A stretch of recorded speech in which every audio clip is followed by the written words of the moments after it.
بسم اللہ الرحمن الرحیم۔ السلام علیکم ورحمۃ اللہ وبرکاتہ۔ یا علی مدد۔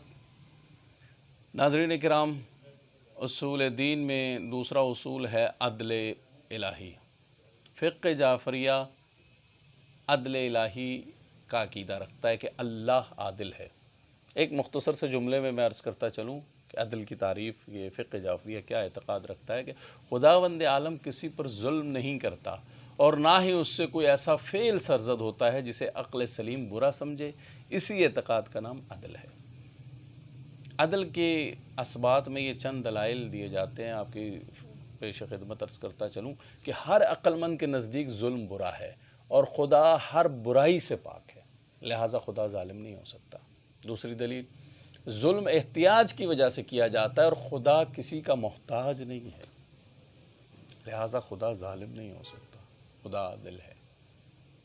ہم کسی کے محتاج ہوتے ہیں تو اس پر ظلم کرتے ہیں، کسی شے کے حاصل کرنے کے لیے، کچھ چھیننے کے لیے، کچھ اس سے لینے کے لیے جو ہمارے پاس نہیں ہے۔ خدا کسی کا محتاج نہیں ہے، لہٰذا وہ ظلم نہیں کر سکتا۔ تیسری دلیل، خداوند عالم ظلم کرنے سے منع کرتا ہے، لہٰذا خود ظالم نہیں ہو سکتا۔ چوتھی دلیل کہ اللہ تعالیٰ اپنی تمام آسمانی کتب میں اپنے عدل کی خبر دے چکا ہے، تو ظالم کیسے ہو سکتا ہے؟ اپنی عدل کی خبر دے کے ظلم کیسے کر سکتا ہے؟ پھر مخلوقات عالم کا انتظام خداوند عالم کے عدل کا متقاضی ہے۔ یہ جو نظام کائنات چل رہا ہے یہ عدل الہی کا متقاضی ہے۔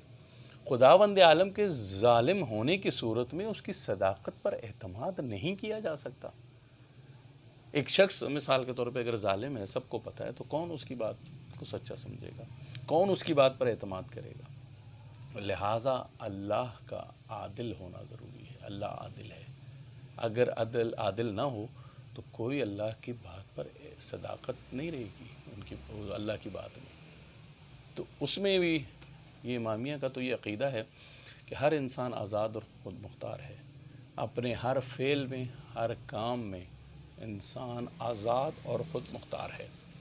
لہٰذا انسان اگر مجبور محض ہوتا نا تو پھر اس سے یہ نیک اعمال پر ثواب اور برے اعمال پر عذاب دینے کا جو نظریہ ہے یہ باطل ہو جاتا، اور پیغمبروں کا بھیجنا اور آسمانی کتابوں کو نازل کرنا بے سود ہو جاتا اگر انسان مجبور محض ہوتا۔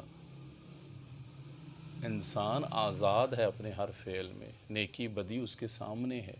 اللہ نے 1,24,000 نبیوں کے ذریعے راہ راست دکھا دی ہے، 12 اماموں کے ذریعے ساری اصل باتیں جو رسول اللہ پہنچا کر گئے ہیں وہ واضح کر دی ہیں، روز روشن کی طرف واضح ہیں۔ لہٰذا اللہ کا عادل ماننا ضروری ہے عقیدہ فقہ جعفریہ میں۔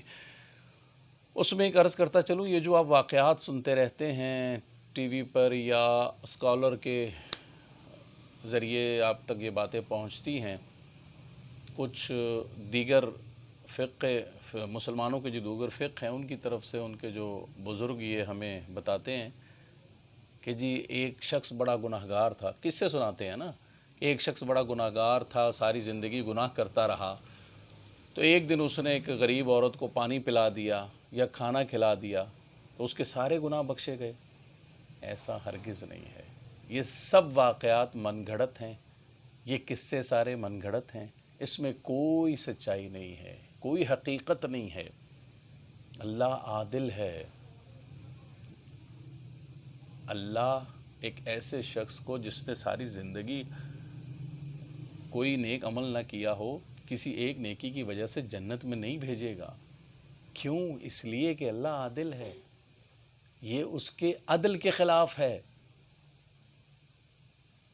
تو لہٰذا فقہ جعفریہ کا دوسرا اصول دین عدل ہے، اللہ کو عادل ماننا ضروری ہے۔ والسلام علیکم ورحمۃ اللہ وبرکاتہ۔